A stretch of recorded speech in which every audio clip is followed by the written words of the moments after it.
Political parties dispute tribunal terms. Former President Uhuru Kenyatta's Jubilee, NEC and NDC resolutions null and void. A very good morning, good afternoon, good evening from wherever you're watching. Welcome back to Vito Africa. This is People, Power and Politics, brought to you by Emmanuel Gon and my brother here, Harry Kombe. And leo tunataka tuipige ile Kiswahili ulisema inaitwa danadana kabisa. But how have you been? I've been good. I've been marvelously well. Alhamdulillah. Thank you very much for, of course, being there for me. Last week, nilisikia a very good morning, good afternoon. Nikajua we hapa ndipo. Nikajua this is Vito Africa, this is home.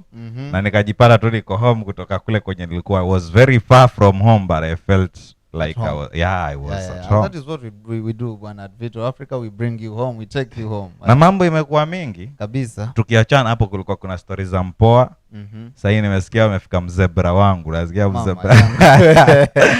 Kenya's bwana kula kulala. Mimi kwani niko wapi? Nilisikia kutoka kwa mpoa unaenda kwa permanent. Hai huko tuliruka kitambo kuja left ventricle. Sasa hii nimeona leo tu some hours ago jamaa alikuwa anasema wamefika kule kwa mzebra. Wengine bado wamehang kule kwa licensed sijui nini. Kenya nchi ya ajabu. Kenya nchi yangu, Kenya naipenda sana kabisa, na tunajivunia kuwa wa Kenya siku zote bila shaka. Na kumekuwa na matokeo mengi zaidi, lakini kabla ya hayo tunikumbusha mpenzi mtazamaji kwamba tupo live pale ndani ya YouTube at Vito Africa, na vile vile unaweza tufuatilia kupitia mitandao yote ya kijamii including ile moja pale inaitwa ya Afrika. Kama uko pale anza kujipata pale faster because we'll be also streaming live kwa YouTube na ya Afrika. Tutakwambia ya Afrika kwa nini ya Afrika. Vile vile mitandao ya kijamii tumesema pale X at Vito Africa 1, Instagram at Vito Africa 1, Facebook na TikTok at Vito Africa. Karibu sana uandamane nasi moja kwa moja hadi mwisho. People, Power and Politics, siasa endelevu. Na leo tutagusia tu mambo kidogo tu kabisa. Lakini tuanze na ya Afrika. Ya Afrika. Ya Afrika. Unajua last time of course this is not about politics but of course lazima kuwa kuna politics. Unajua most of the things that are happening lazima tu they are politically instigated in one way or the other. And by saying that they are politically instigated, I feel like pia watu wanakosa kuelewa the real meaning ya politics. Naam.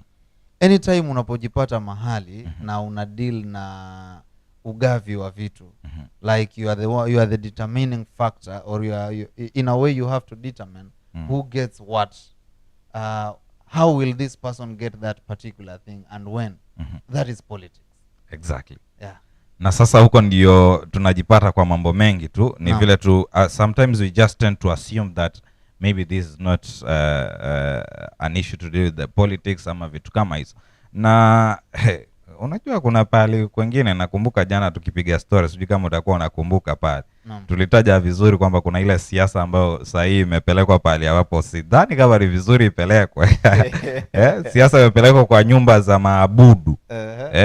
Kule ambapo watu wanaenda wakiabudu vitu kama hizo. Siasa imekuwa nyingi kule. Lakini sasa kule ukijaribu kuwaeleza kwamba I think this is the right way to go, sasa wewe ndio unaonekana mwanasiasa. Otherwise I think people are taking advantage, but tulisema tu lazima tutualiko katika injili itambe kabisa. Na tukija kwa injili itambe it will be fire. That will be fire. So yeah, we have the Africa platform which Vito Africa of course iko pale ndani. So watu waanze kujiregister. Very soon we'll be sharing with you the links ya Africa, so that tukue pia tuna link up kule ndani tukishare ma content yetu pale ndani. The reason as to why tunaingia kule is actually in unaitwaje, in solidarity with our comrade. Unajua tukiongea about content ni content. Yeah, so we have our comrade Mr. Lambistic himself. The president of the Who Hurt You Club. Ushaona sasa. Tayari ushajua. So unapata Kife leo alijipata YouTube accounts zake. By the way hakuwa na channel moja, lakini YouTube channels zote zimetolewa kule. And of course atakuwa tu akipiga content live kwa zile X, TikTok na vitu kama hizo. But pia kuanzia Friday. Sisi tuanze naye Friday ku stream. kuanzia Friday atakuwa na stream pale ya Afrika, and that's why tumesema hakikisha unaingia kule ya Afrika ili uanze kujipanga mapema. Next time tutakuwa tunasema we are live from yourafrica.com. Alafu sasa unaingia kule usianze kushangaa sasa huko ni wapi. Uanze kusema tumekuwa kama mwalimu wa maths, huko ni wapi? Lakini sisi stories za mwalimu wa maths ba. Hapa ni wapi? Hapa ni Vito Africa. This is home. This is home. Yeah. Turudi sasa kwa siasa endelevu. Tumeona kwamba tayari last time we talked about this wakati Mheshimiwa Uhuru Kenyatta akiitana sasa na mambo yake ya Jubilee pale. Kulikuwa kuna mvutano kiasi. Wale wanasema ni wao, Uhuru pia naye anasema yeye ndiyo kusema. So at last nimeona pale imekuwa ni null and void history ya Uhuru. So kwa pati yake, lakini ni kama kimeanza kumramba chambilecho Kiswahili chetu siku hizi. Nafikiri kimeanza kumramba pabaya sana. Sijui kama unaonaje wewe. Party ni yake, lakini sasa kile chenye anafanya yeye ameambiwa ni null and void. Unajua there's a problem with leadership in Africa, hususan democracy in Africa. Kwa sababu unapoangalia the concept of democracy in Africa, kipengele mojawapo, let's not just say Africa but in the whole world, what defines democracy is the multi-party system. One of the things that define democracy is the multi-party system. Na mfumo wa vyama vingi uko pale ili kuleta ule uwazi na mtu awe na choices za kujiunga na chama hiki au kile. So who leads the political party? Most of the time, or most of the constitutions in the world, when you look at them, the developed countries, the developing countries, zote nyingi tu, utagundua kwamba mara nyingi the president huwa ni leader wa a certain ruling party. Na what does that mean? Huyu president anaporetire, anaposerve tenure yake amemaliza, kama vile Kenya sasa tuseme ni 2 terms amemaliza, ameenda, ni apeane kwa mtu mwingine ile fursa. However, there's this concept ya Africanity in us. In Africa, zama hizo za mababu zetu, tulikuwa tunaongozwa na wafalme na council of elders. Na the king was all right. Like he was all knowing. Akisema ni hivi, ni hivi. Sasa, most of our leaders in Africa wanasuffer hiyo syndrome. And that is why utapata kwamba hata baada ya kwamba yeye amemaliza terms zake, anajaribu kufind a way atakavyo cling into power. But look at the USA. Kipindi cha Barack Obama, he was the leader of the Democrats. Alipomaliza akatoka na haja associate sana actively na politics. But I'm told pia anacheza chini ya maji. Actively, I've used the word actively. No, but unajua bado kuna veje tu, yani ni veje tu hataki, yeye hataki kuwe kwa limelight, lakini yuko na watu wanamuona. So it's more of, okay, fine, let me agree. I agree to disagree. Okay. Yeah. So kuna vile ambavyo hayuko active sana kwa politics. Okay, he could have some influence kwa sababu yeye alikuwa pale, alikuwa kiongozi, na any political party huwa iko na vision fulani ambayo huwa iko na misimamo fulani imeshikilia. Nakumbuka wakati fulani, by the way, I was a very big supporter wa NASA.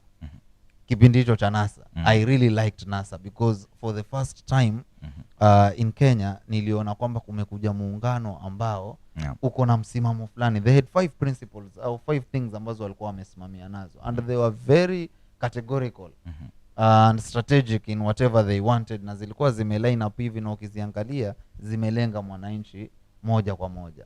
Now mentioning about NASA, I don't want to get into the deeper part of it. I know now you are becoming a politician here, and mentioning of NASA, we know of ODM, which has been existing for quite some time. Since 2005. Yes, so around 18 years thereof. So now there has been this issue ya our MCAs, kuna kwengine ni MCAs, MPs, wenye pia inasemekana wamekuwa dismissed kind of, baada ya kuonekana wameji-associate na the president nadhani, plus nimeona the MCAs wameji-associate na yule waziri anaitwa Owala ama ni Eliud Owala. What's your take on that?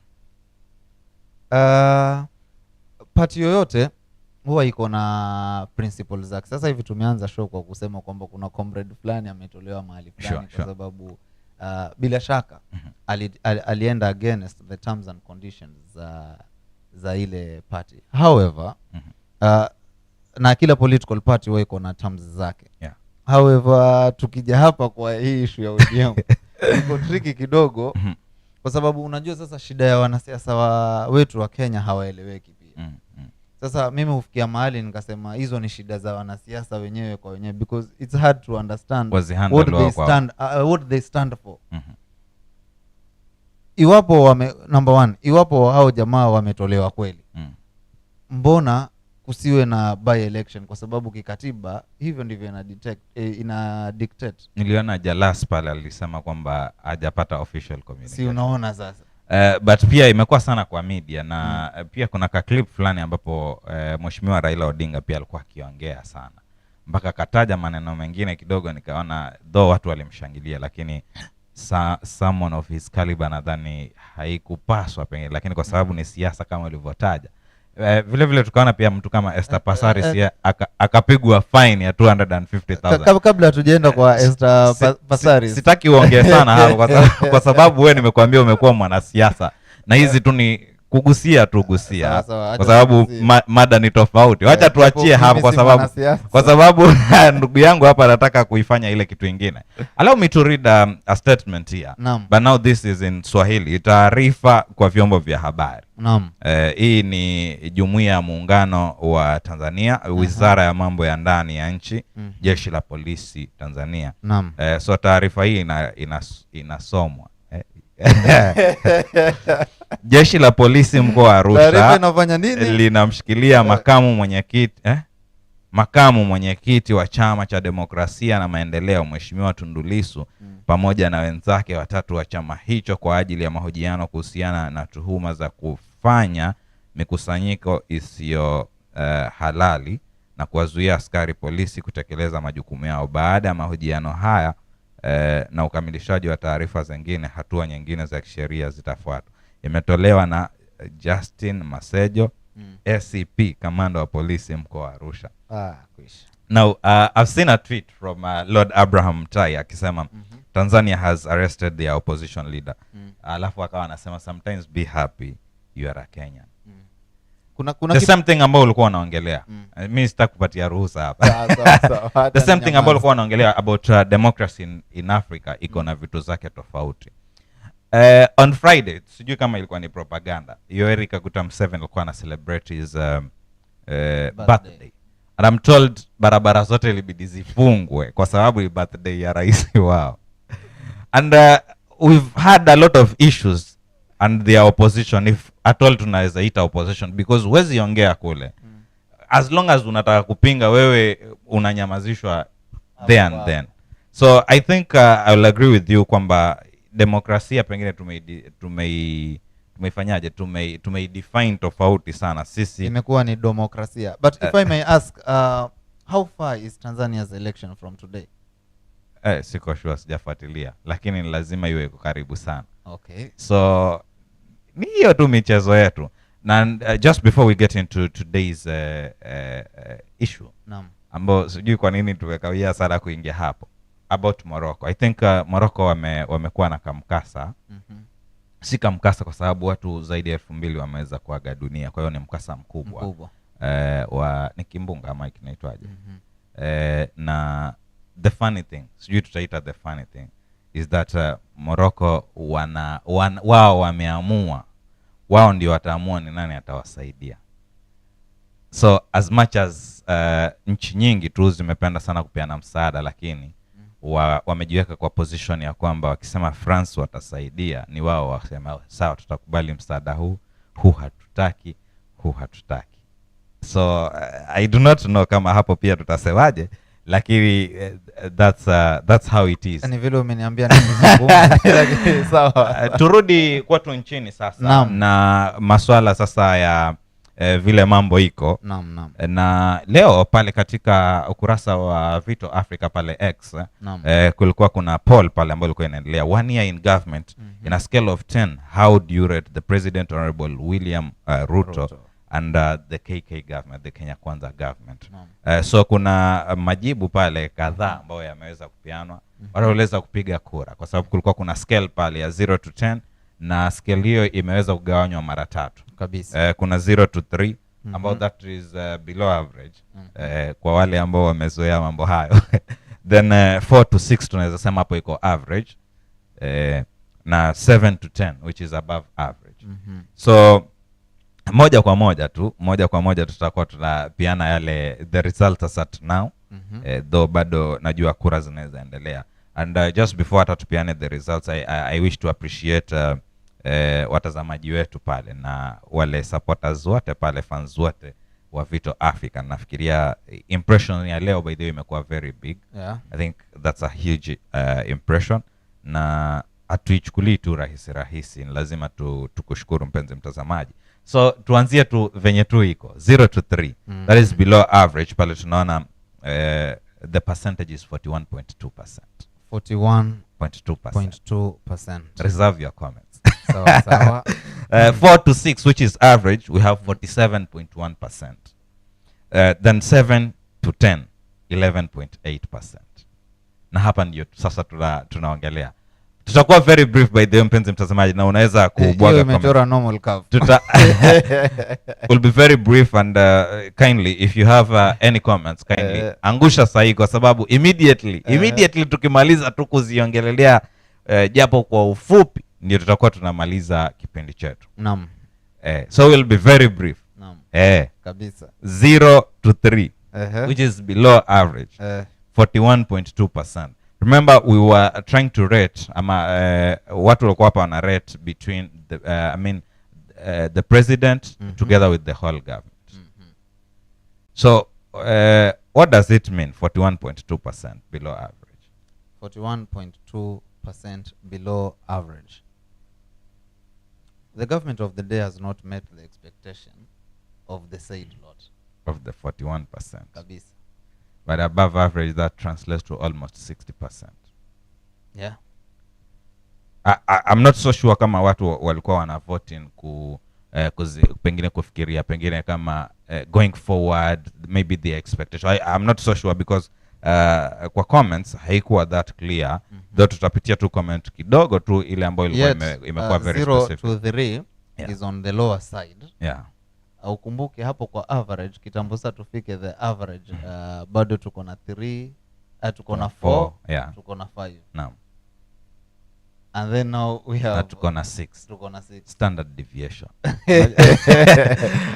Mwalimu wa math hapa ni wapi? Hapa ni Vito Africa. Yeah. Sasa najaribu tu kuangalia tu okay, math iko na wenyewe, lakini najaribu tu kuangalia hivi katika hiyo 47% bado kuna tuongelee for the 41.2%. That's a very big percentage below average considering that it is the lower law. Sijui kama unanipata ni ile chini ya chini. It is below, it's a very big percent. So the government has not met the expectations of Kenyans. Nice. Yeah. Nice. Nice. Then we have the 47.1% wanasema hapo average between 4 to 6. Between 4 to 6. And a bigger percent bado iko huku chini ya. No, tuongelee sasa 47.1. 47.1, yes. Tunaongelea 47.1, but again the 47.1 is comprised of 4, 5 and 6. Yeah. 4 and 5 ziko hapa average chini huku. Si average chini. That's why I've said kuna kitu tunaitwa standard deviation. Okay. Forget about standard deviation. There is the median. The mean. We have 4, 6, we have 5. 5. So we are assuming that maybe zina balance somewhere there. Okay. So zinarudi bado kwa 5. That's why we've said it's average. Yeah. Okay. Thank you. Lakini pia ni maoni yako tu vile iko ndio hivyo. That's you. Yeah. Yeah, for government to perform average imejaribu ku meet some na bado watu wana expect more. Kuna kazi ifanywe. I feel like now that that's the biggest percentage, I feel like the government has performed in some way. Okay. It's and looking at zile kura zilizopigwa mwaka uliopita, I feel like the competition was very stiff. Kumekuwa na vitu vingi hapa katikati. So having such a percentage katika average, then it means wamejaribu sana kurate the government.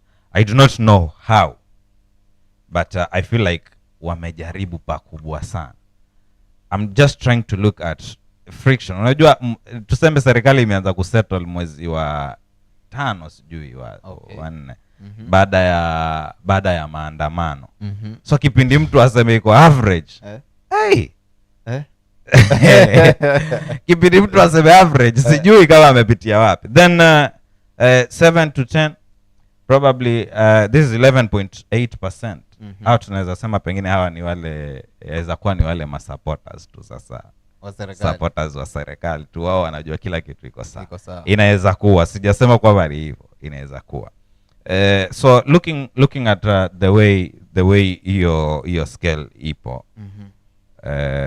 Now we can mention a bit on the issues zenye maybe zimeweza kuonekana zikiendelea hapa na pale.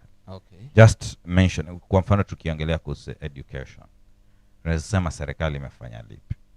Though najua as at now nimeona wanafunzi wengi walikuwa kiregeshwa manyumbani.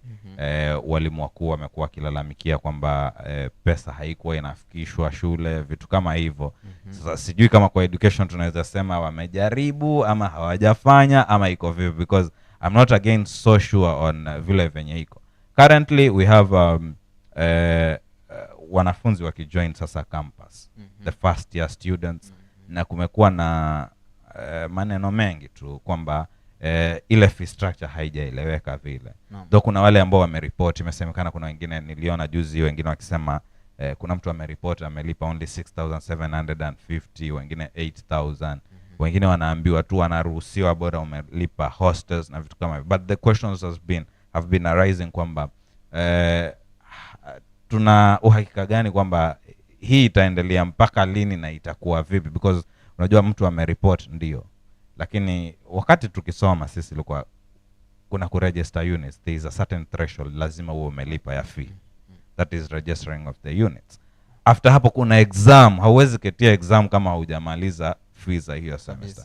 So currently ni kama bado haijaeleweka exactly, though kulikuwa kuna zile portals zenye watu wanajaza, then I want to believe the government ilikuwa itapitia through that sijui ni ministry ama ni nini wapitie, then wao ndo wata decide huyu yuko very needy, huyu yuko needy, so that waone ile percentage, alafu ndio sasa ile fee utasemekana wewe tumeona you can pay up to this. Hao ni kwa wale ambao wamereport. Yeah, wenye wali register katika zile portal. That is the expectations. Na sasa hii as we speak, universities are on. Watu washa report. Yeah. Na yote hayo uliyozungumza, if you are to rate the government for education peke yake, ungewapatia scale ya ngapi? Mimi ningeangukia pale kwa average, kwa sababu kuna watu personally wenye nimekuwa nikiwafuatilia na nimeona they have reported hawajalipa fee. So kwa sababu wamereport, because to me I think kitu kikubwa zaidi kwa mwanafunzi wa university ni kukanyaga pale ndani. The moment akistep in, nadhani huko kwingine sasa kidogo yuweza funguka. Isipokuwa siko sure sasa huko mbele kutaendaje. That one I'm not so sure, and ni kama hakuna mtu mwenye anaweza eleza huko mbele vile kutakavyokuwa. Lakini as long as watu wanaweza kureport, to me I think that's a win. Yeah, the reporting is important. However, the sustainability, kwa sababu sasa looking at the university and the whole idea about the university education and the education system, these are the cream of the country. Sure. They are supposed to be taken care of. They are supposed to be given the best education. Yet kama mpaka sahi kuna vitu ambavyo haviko clear na tunaiwekea serikali average, I feel like ni zile strategies ambazo serikali tuonyesha kwamba imeweka, ndizo ambazo zinatufanya to rate serikali hapo. Kwa sababu pia tukumbuke kwamba the Kenya Kwanza government, wakati ikianza, most of the politicians were like, kitambo sasa wa Kenya waanze kufeel matunda hasa ya Kenya Kwanza government, it will take around 2 years. Now it's a year. Yeah. So rating it average sahi tunairate, tuseme tu Wakenya wengi wangerate hivyo kwa sababu ya hope for the future. Yeah, yeah. But si eti kwamba kuna vitu hasa wameviona. Kwa sababu ukiangalia hivyo vitu ambavyo sasa mtu aanze kuviangalia na kuvichambua kimoja baada ya chengine na kuvicompare na previous regimes, bado kuna kazi. Kwenda mbele bado kuna kazi. Kazi bado ipo na ni kazi kubwa sana. So education, I think just as I've said, and that's why I was saying, mpenzi mtazamaji unaweza angusha comment yako, because the issue is, to me again, I feel the same thing that you're mentioning here. It could be too early, only that sasa ni mwaka sasa huu umeisha. I think it's also good kukuwa na ako ka scorecard kind of, because mwaka tayari ushaisha na ni miaka 5 inaenda tu mbio hivyo. So ni vizuri tu ile japo tu kuangalia tu, lakini kama ulivyotangulia kusema, nafikiria mwelekeo ni kwamba angalau wakati tuna rate, pengine most likely ni kuangalia the projection, na huenda kukawa vizuri. That's why tunasema hivi. Yeah, so we cannot actually dig deeper into that. The same thing tukiangalia kwa mfano kuhusu health. Kuna venye leo nilikuwa nafuatilia mijadala fulani na nikaona kwamba the health issue bado kuna issues kwa health, especially katika formation of the commissions. There is a feeling that of course it is a devolved function, but it is not fully devolved. So unapata, and I understand last 3 weeks or so we had our one of the ward administrators akielezea kuhusu these functions.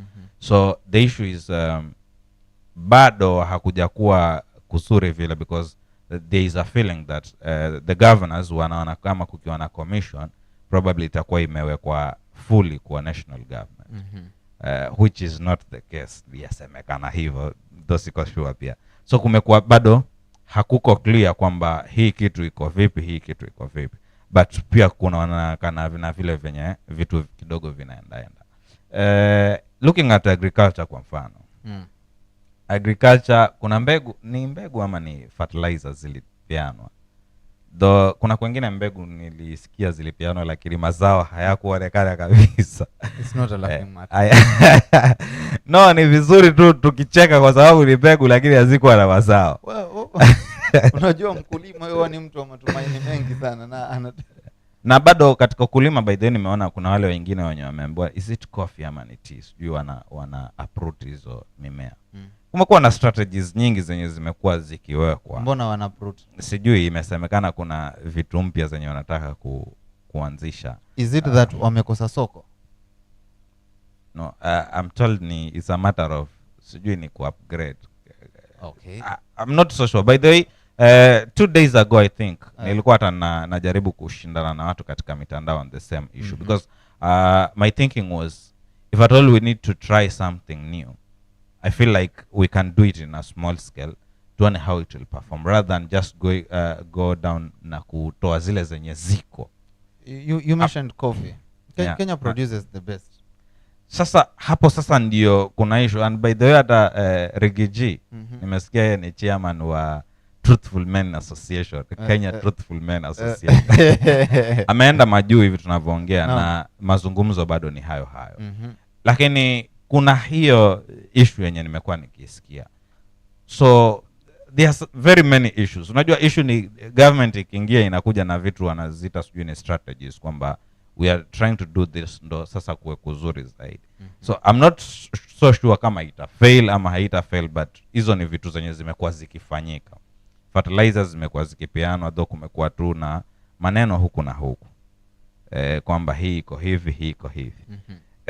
Pengine sasa ugusia security, alafu tuende kwa general. Unajua sasa najua hizi ministries nazo ni nyingi. Ministries ni nyingi. On issues na security, sina mengi ya kusema. Lakini kuna Kindiki. Kuna Kindiki. Kindiki is doing a pretty good job. Kindiki anajaribu sana. Umeona ametoa backlog zile za passports pa. Majaribu kusafisha, lakini Kindiki anajaribu. Tuseme tu security Kenya, kuna vile ambavyo kuna imani kwamba mambo yanakuwa mazuri, ingawaje hatukuambiwa mambo ya Shakahola vile alivyoishia. kwani yameisha. Yameisha. You see, in Kenya the moment kitu ikinyamaziwa hiyo kitu imeisha. Tuseme tu kwamba the mainstream media, jana niliangalia I was watching one of the TV stations in Kenya, tukiwa kwa mkahawa pale tukipiga story, Shakahola was mentioned. The Shakahola story resurfaced. Bado tuseme haijapewa, unajua pia haiwezi kuwa kwa limelight throughout. But hiyo pia nao ni story nyingine ndefu. Hapo wanahitaji kufanya kitu. But of late nahisi kama security ya Kenya kuna vile ambavyo wamejaribu kuidhibiti kabisa. Umeanza kunishuku bwana, hati mwalimu wa maths kageuka kwa mwalimu wa Kiswahili bwana. Mambo ya environment, wildlife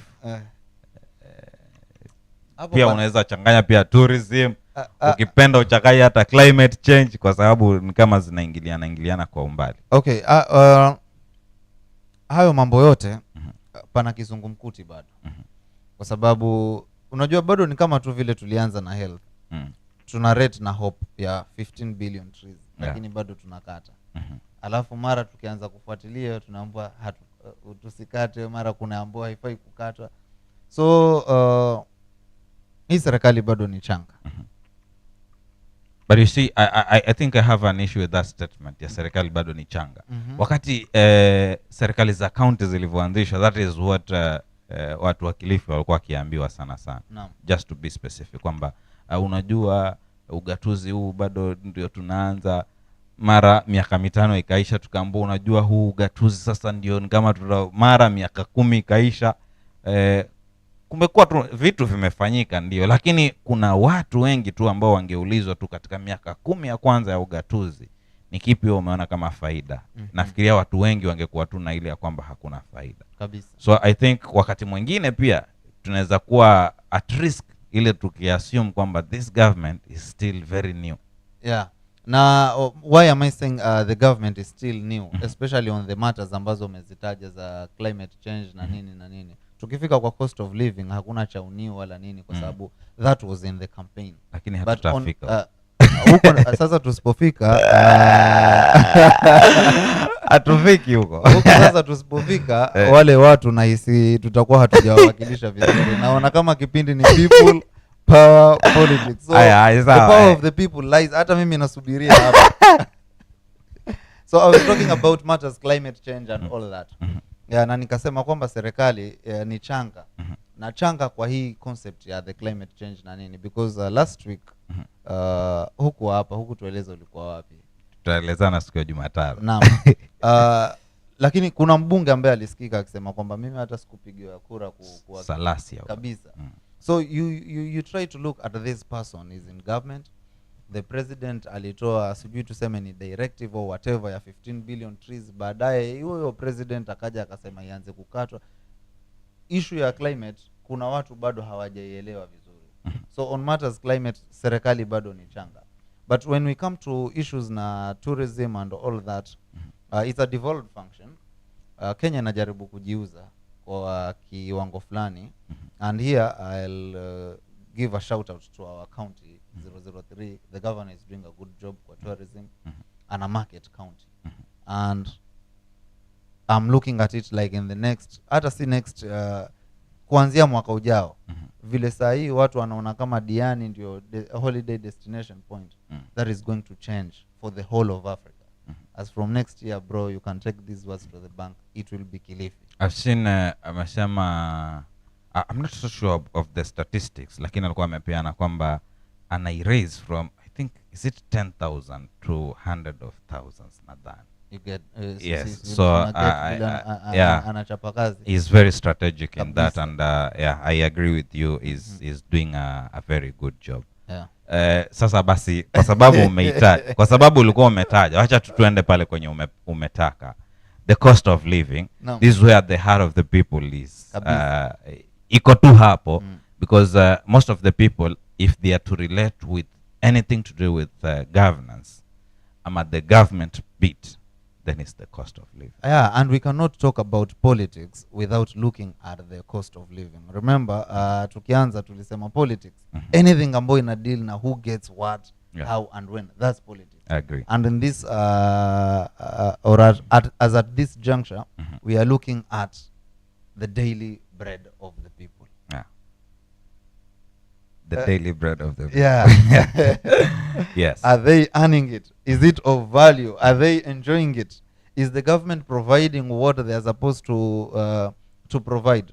Leave alone the manifesto. Leave alone everything. Hapa kwa cost of living na maisha, hapo ndio kwenye kila kitu kwa serikali. All right. So, dear viewer, remember you can always post your comments pale at YouTube, pale at Vito Africa.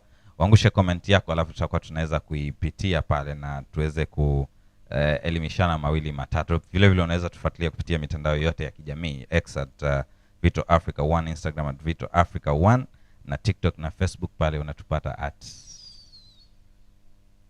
Vito Africa. Remember, Vito Africa, this is home. This is home, yeah. Yes. Na karibu nyumbani. Cost of living. Cost of living.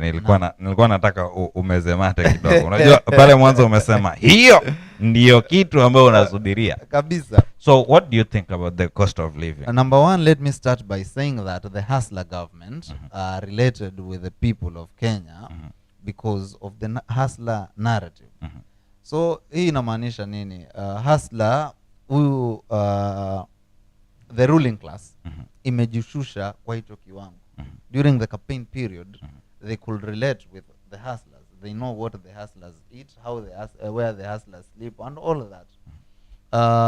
And one thing ambao hustlers wali expect mbali na jobs and all of that ni gharama ya maisha ishuke. Unajua katika serikali usiposhukisha gharama ya maisha, umepeana upper hand kubwa sana kwa opposition. Kuanza kukurushia mawe. The other day the president was joking pale Tanzania kwamba nimekaa hapa nasikia azimio kule kwetu, azimio kitu chengine bwana. Azimio jamaa wanasumbua. Yeah.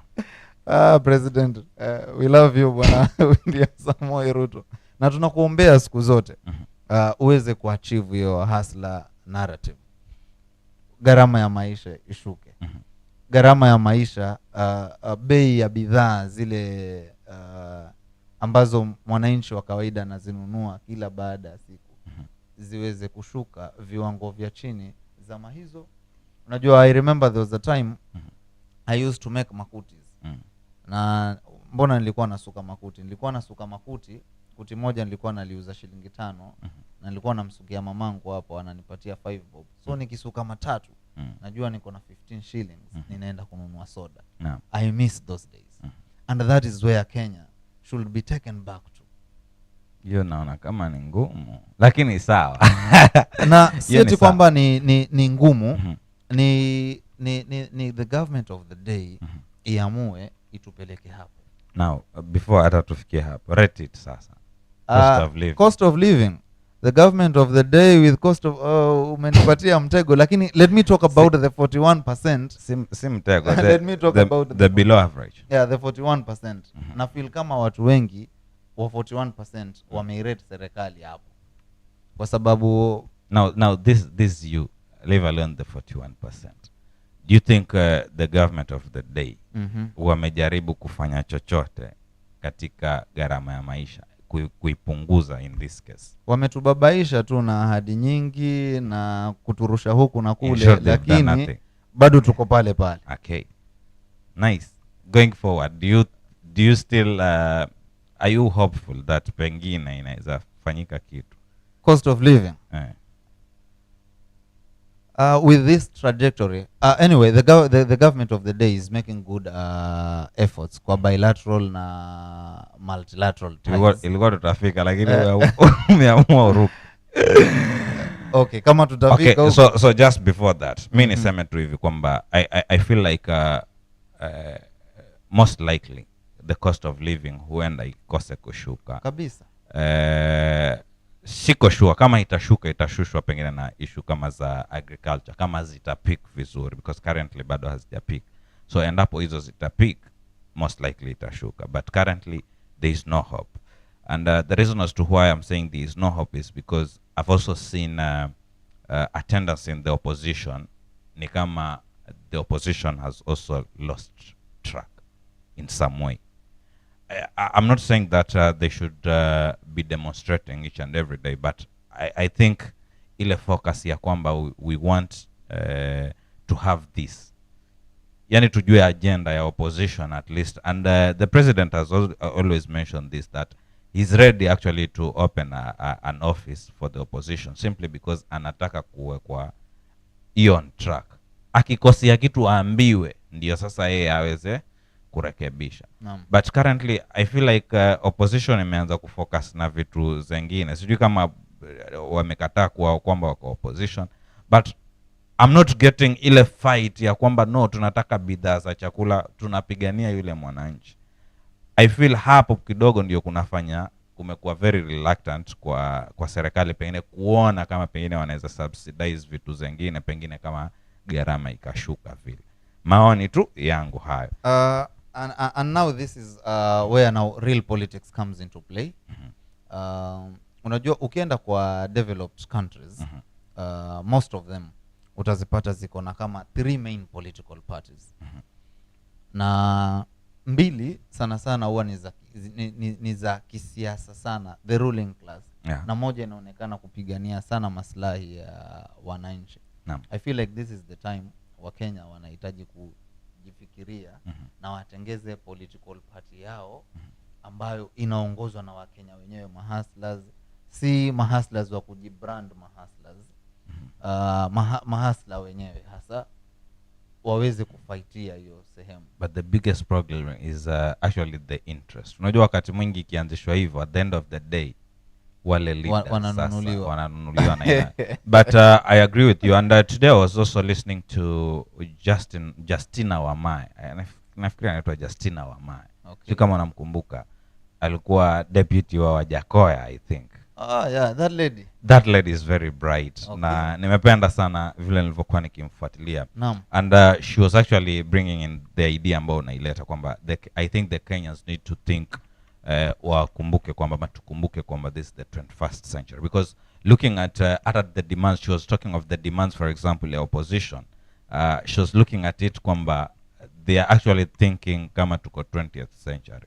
The same thing if you look at Kenya Kwanza na vile politics zenye wanaleta, kwa mfano ile ya kufanya zile parties zikuwe moja, that is still a thinking ya 20th century according to so akawa tu anaambia vijana the issue is, ilikuwa issue yake ni kwamba most of the time vijana pengine tunakosa kuchukua kura kwa wingi, tunakosa kujiamini na kujitetea sisi kama sisi, so at the end of the day we become the losers. She was asked a question somewhere na akawa anaulizwa, do you think pengine by 2027 ama 2032 akina Musalia Mudavadi, akina Raila Odinga watakuwa bado wako na the same energy na wanaweza deliver?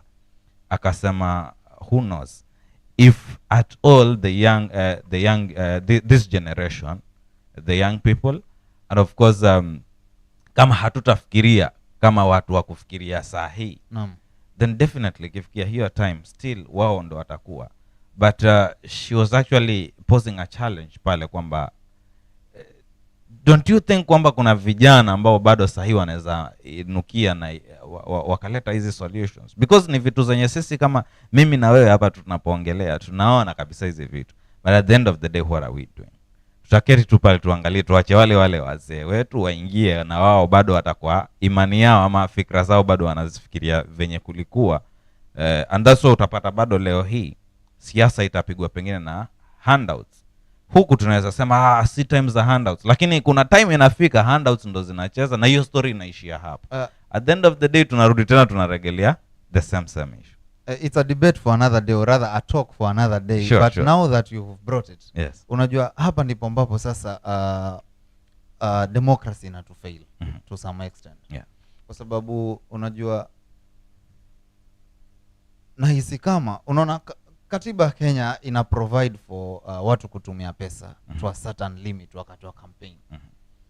Sasa hata tukijana wakainuka hawana pesa, hawana funding, hawa jamaa kina Musalia wataendelea kuongoza na kina Raila, kina Ruto wataendelea kuongoza, and you have to dance to their tunes kwa sababu they have money, they have the resources.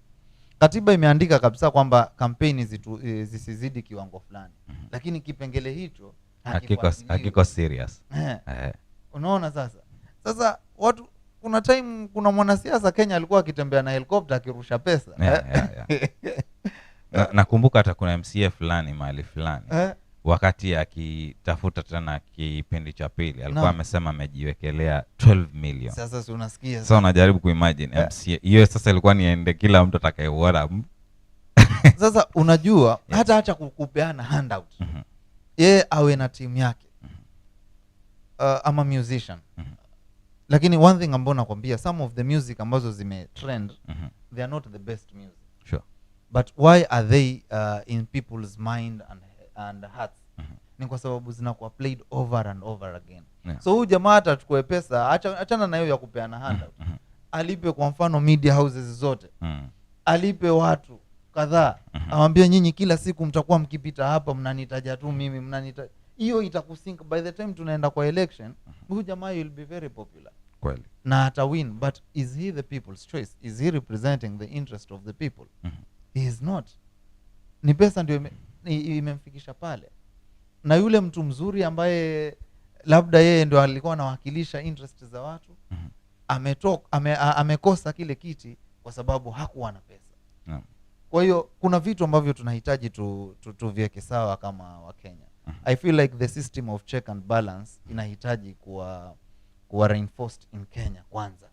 And this one, according to you, should be brought by the people.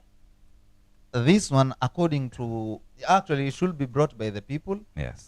The institutions that are there should be strengthened by the government of the day through the parliament, because the parliament represents the people. Just trying to think of it this way. In Kenya, we have the Ethics and Anti-Corruption commission. Yeah. Hao viongozi wote are they 100% clean? Hawana maskandal vile tumesikia wakitaja. Kuna mmoja alikuwa chairman pale alikuwa anaitwa, why is this commission not acting on alikuwa anaitwa PLO Lumumba na alivyoonekana ako very serious, alitolewa the next morning. Sasa si unaona. So as Kenyans, that was the time sasa tuinuke. And that's why I'm saying sasa leave alone the institution. This is more of the Kenyans. Okay. Because if we are to talk about the institutions, bado inakuja tuna pale kwa interest. Right now we have an opposition. Which is not in the constitution. Yes, but everyone. And that is why it cannot represent the people. Because the constitution of Kenya provides for a winner take it all situation. True. Lakini bado sisi tunajua we are considering them as opposition. Even who is funding them? By the way hata nimesikia watu wakiulizana wakati hizi talks zinaendelea hizi, it is said that Raila Amolo Odinga was given some amount, lakini hajasema kitu. And I want to believe that is the plain truth, because Raila hayuko vile vile yuko, just the same thing alivyoingia kwa handshake kabisa. Yani vitu zenye tulikuwa tuna expect hapa ataongea, ananyamaza, unashangaa huyu. Unajua Waafrika, I love our culture. Not just as Mijikenda but as an African. Tuko na misemo mingi ambayo ilitengezwa zamani ambayo sasa hii ukianza kufikiria walisema he who pays the piper calls the tune. So first of all, nani anafund hao opposition? Unajua anayewafund ndiye ambaye atawaambia sasa zungumzeni kusubiri hili, nyamazieni.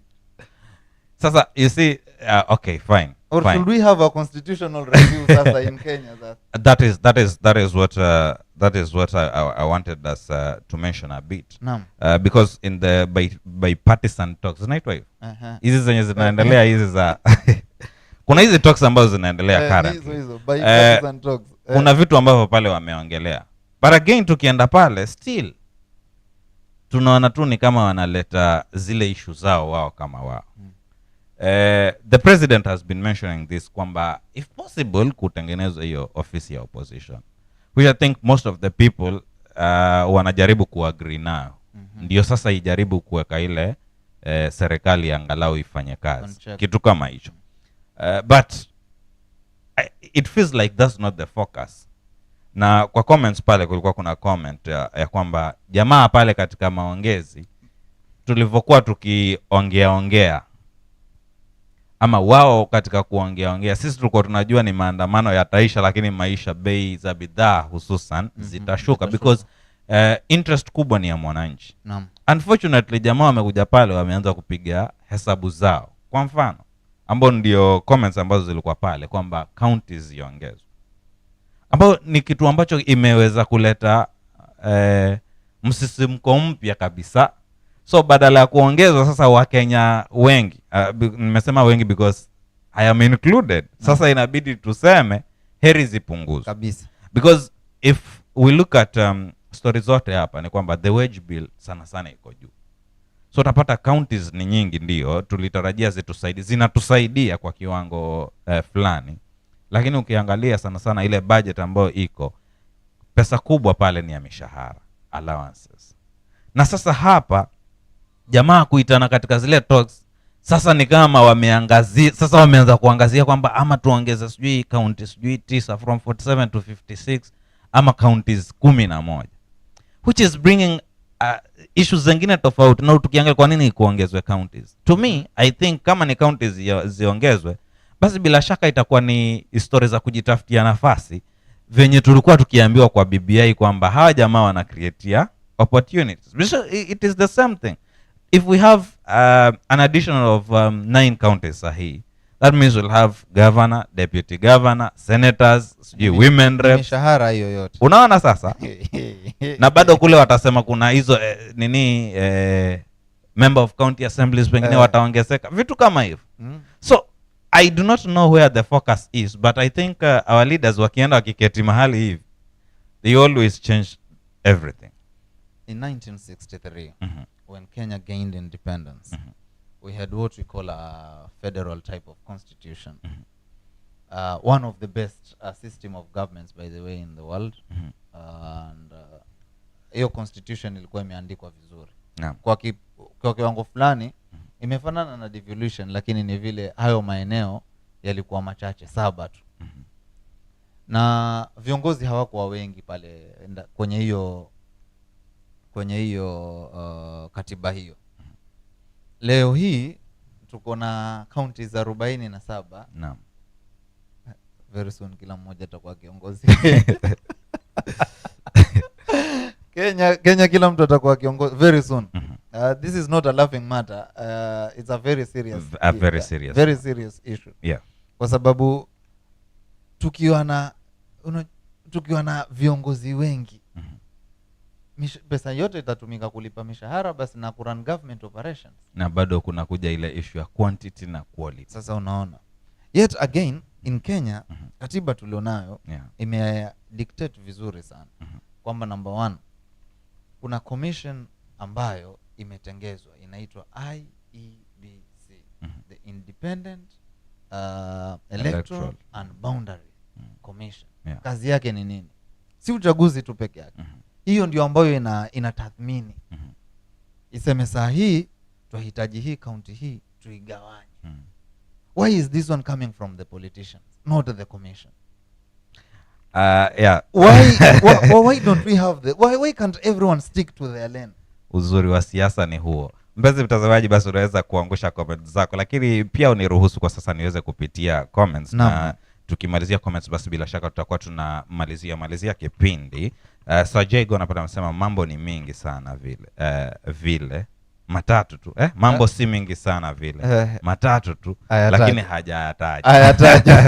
Wise comedian bado akasema mwaka ushaisha but kuturamba kinaturamba tu. Ni kama taifa bado liko campaign, opposition ina campaign, the government of the day ina campaign pia.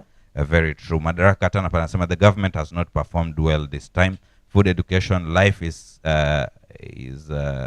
now worse than ever before. I think I understand Madaraka's handwriting. Okay, sawa. Tutakupatia cheo cha ualimu kwa Vito. Voice Comedy bado akasema the moment niliona billionaires like ma DVD wakitafuta kazi za mishahara ya 1 point something million hapo nilijua tu hii imeenda kabisa. So saa hii ni kucheza tu kama sisi hustlers. And Sir J gonna pata kasema I like this show, thank you so much. Karibu sana Sir J. Yes. Zilikuwa zimegongana pale. Zimegongana. Nakumbuka kuna siku moja hapa katika kipindi kimoja tunanisema kitu kimoja kwamba mwananchi anatakiwa ajitegemee.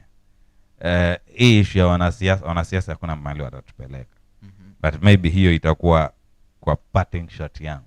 Now let us look at the president sasa na his cabinet tukimalizia. Naam. The president and his cabinet. I mean the formation and how they are working. Hivyo tu upeane comment na tutakuwa tunawalizia. Naam, na kabla tuangalie huko nilijua tutataka kuregesha nyuma. Haya sawa tu. Siregeshe nyuma. Ni hiyo parting shot. I'm reacting. Ambao tutaenda ndio nimesema tutaiongelea baadaye. Sawa. Lakini I feel like the role of government, si mwananchi ajitegemee. There's a reason why we are paying tax. Thank you. There's a reason why we have leaders. Thank you. The leaders serve us. And there's a reason why we have people, power, politics. The president and the cabinet. The president the president and the cabinet. Naam. Yes. What do you have to now that hata umetajiwa ma-DVD? Of course ile position ya ma-DVD haiko katika katiba.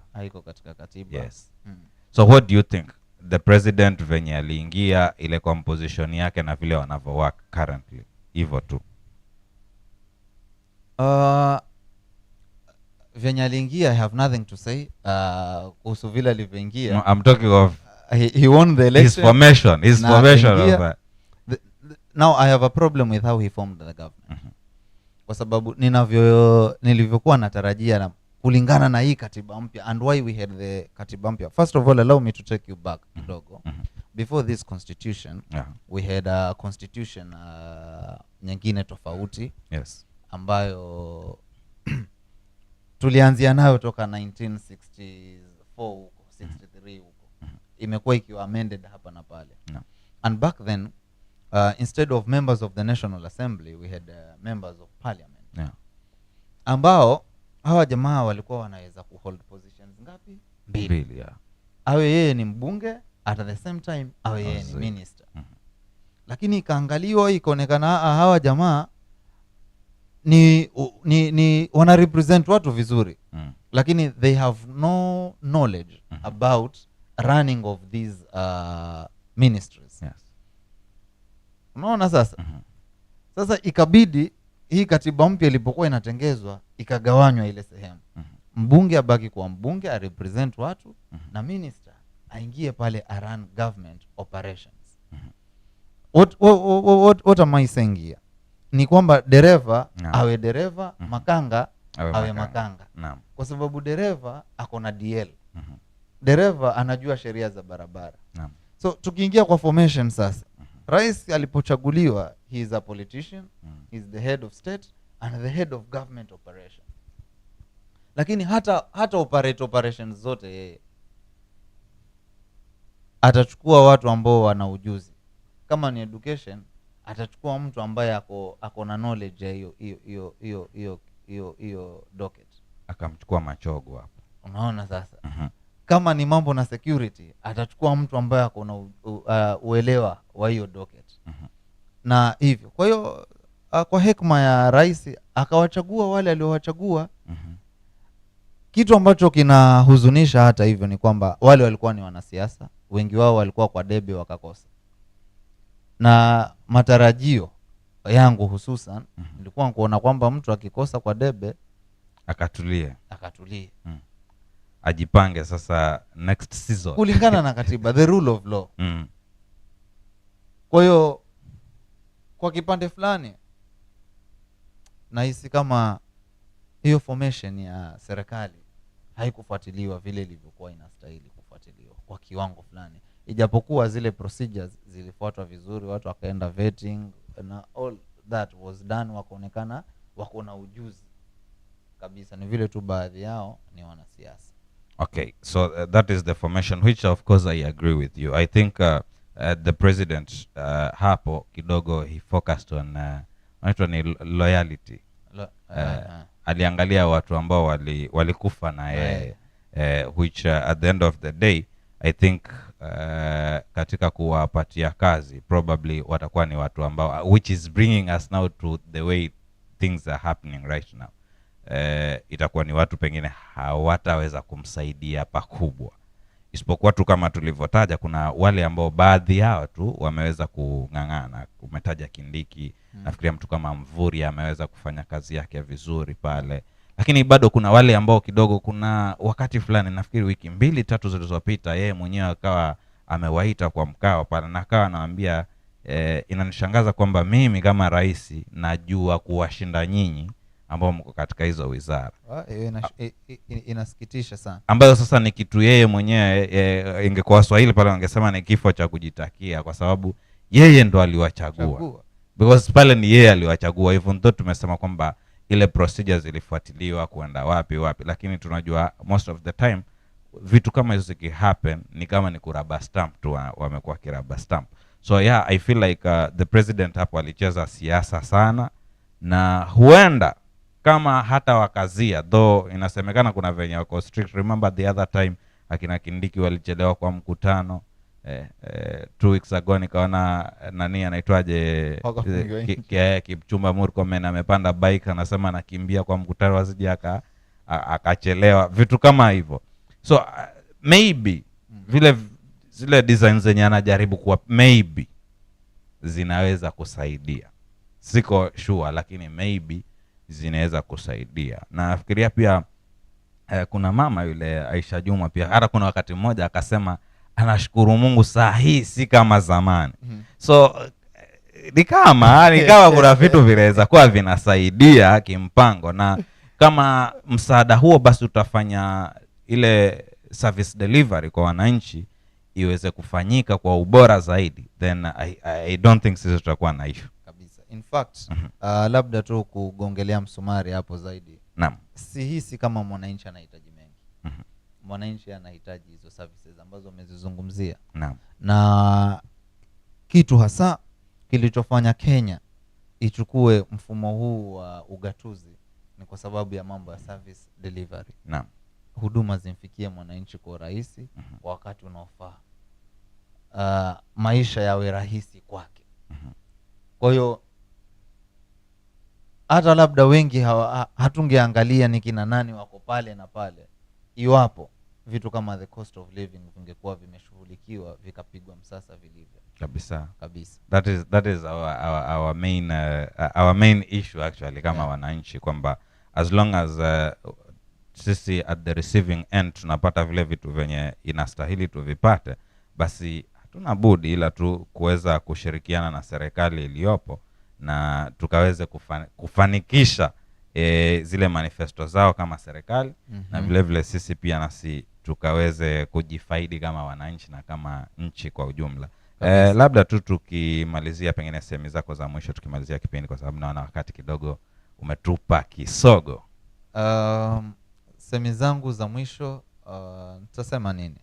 Kwamba Wakenya wazidi kuwa creative. Watafute njia mbadala za kujiongezea kipato.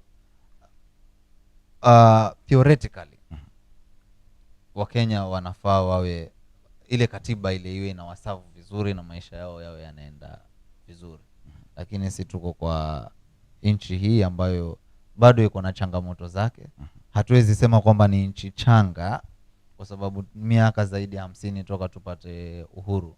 Na masuala yale ambayo yalipiganiwa na viongozi wetu wa kwanza, yale matatu yale ndio ambayo bado tunapigania mpaka yanaonekana masuala sugu sana. Mambo matatu. Kwa hiyo Wakenya tuzidi kujizatiti na tusichoke kuhimiza serikali tupatie vile vitu ambavyo tunataka kama haki yetu. Na asante sana. Naona Sajai pala Rode akasema dereva yuko na DL na makanga naye ana lugha ya kubeba abiria. Hii imeenda. Na asante sana mpenzi mtazamaji kwa kuweza kujiunga nasi tangia mwanzo wa kipindi hadi sasa ambapo tunaweza kukamilisha. Tukutane tena wiki inayokuja katika People Power and Politics. Kwa heri.